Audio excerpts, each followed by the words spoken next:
Lifestyle with সোনালী ভট্টাচার্যা আমার Mysuru travel ব্লগে সকলকে স্বাগত।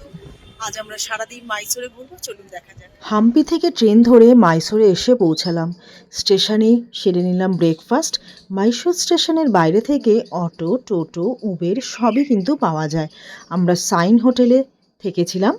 এখান থেকেও কিন্তু সাইট সিন ঘোরার জন্য বাস পাওয়া যায় মাইসোর ট্যুরিজমে। তো আমরা পার হেড ৩০০ টাকা করে সিট বুকিং করেছিলাম।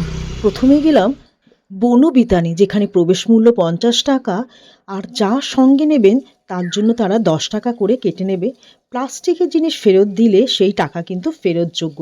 এটা ভালো লাগলো, তার কারণ বনবিতানে সমস্ত এলাকা নিট অ্যান্ড ক্লিন, প্লাস্টিক মুক্ত। চাইলে বিশাল জলাশয়ে বোটিং করারও সুব্যবস্থা আছে। পাখপাখালির ডাকে মাটির রাস্তায় আপনার হাঁটতেও কিন্তু বেশ ভালো লাগবে।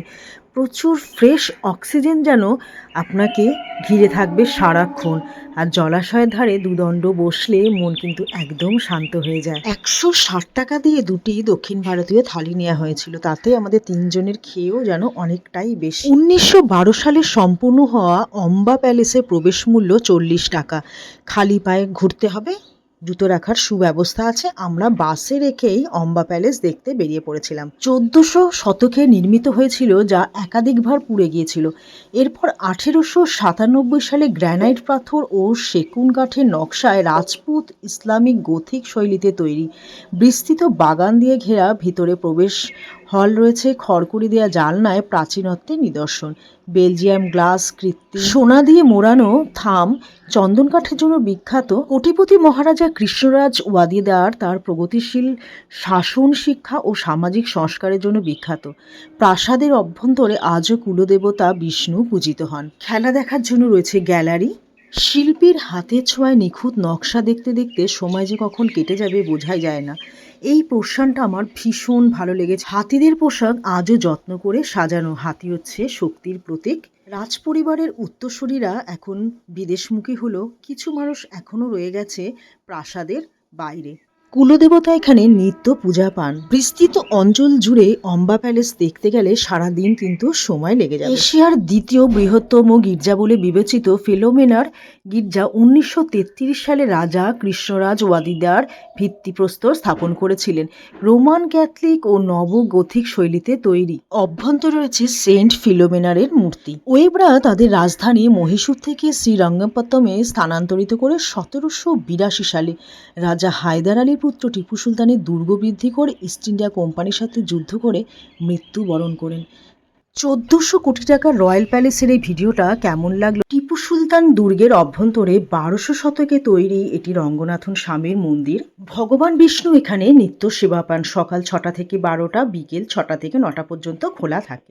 বৃন্দাবন গার্ডেনের বাইরে ড্যাম্পের থেকে অজস্র জলধারা পাহাড়ের নুড়ির গায়ে ধাক্কা লেগে সফেন ফেনায় ছড়িয়ে পড়ছে চারিদিকে। বহু প্রতীকৃত বৃন্দাবন গার্ডেন, আমরা বিভিন্ন হিন্দি সিনেমায়, বলিউড সিনেমায় কিন্তু বৃন্দাবন গার্ডেনের ভীষণ সুন্দর সুন্দর গানের দৃশ্য দেখেছি। সেই বৃন্দাবন গার্ডেন আপনাদের সামনে দেখাবার চেষ্টা করছি।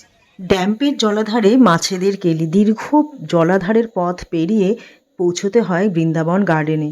সন্ধ্যে 6টা থেকে শুরু হয় লাইট অ্যান্ড সাউন্ড, সেটা দেখবার মতো বিষয়।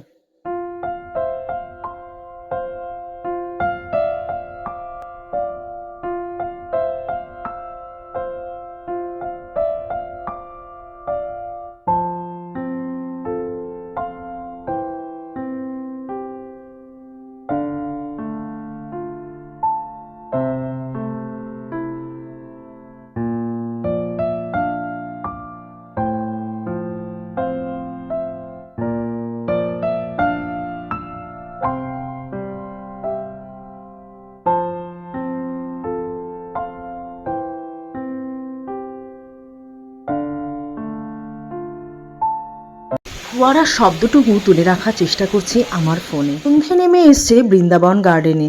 ঝিঝি পোকার ডাক আর গাঢ় অন্ধকারে যেন আরো রহস্যময় হয়ে উঠেছে। চারিদিকে আলোর মালা ছড়িয়ে রয়েছে গার্ডেন জুড়ে। বাইরে প্রচুর খাবারের দোকান, হ্যান্ডমেড চকলেট, ফ্রুটস ও বিভিন্ন মাছের আইটেম। এরপর সন্ধ্যে 7টায় বাস ছেড়ে দিল আমাদের মাইসোর শহরে ফিরিয়ে নিয়ে আসার জন্য। মাইসোর শহরের পুরো ভিডিওটা কেমন লাগলো অবশ্যই কমেন্টসের মাধ্যমে জানাবেন।